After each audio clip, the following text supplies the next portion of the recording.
Ассаламағалейкум, құрметті жамағат, сүйінші.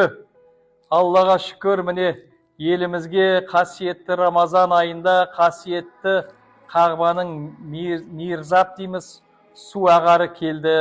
Су ағар өзі жалғыз келген жоқ, оның астындағы Қошқар мүйіз 13 ғасырдан бері келе жатқан бейбарыс бабамыздан қалған Қошқар мүйіз ою кисуасы ол да қоса келді.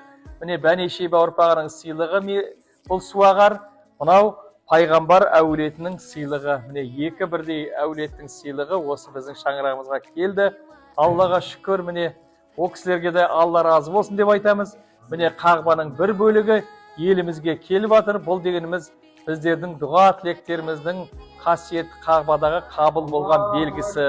Аллаху акбар. Хазірет, мынау табақ Осман Тоқа атамыз бар ғой, Құран жазған. Сол кісінің шаңырағынан келген табақ. Мынау сол кісінің біздің Қазақстан халқына берген сыйлығы. Мен өзі барған жерде не берейін десе табақ бер деймін. Енді анау пайғамбар әулетінің шаңырағынан келген табақ. Осында екі құтты табағымыз бар. Мынау енді Осман атамыздың шаңырағынан келген табақ. Осман атамыздың шаңырағында болды деп есептеңіздер, қажылар. Бисмилла. Бисмилла. Міне біздің торғайдың табан қазысы. Біз енді торғайлықпыз ғой. Мынау түйенің өркеші. Өркеші де бар. Мынау шейхқа арнап кеше міне Бақтыбай деген бауырымыз түйе сойған.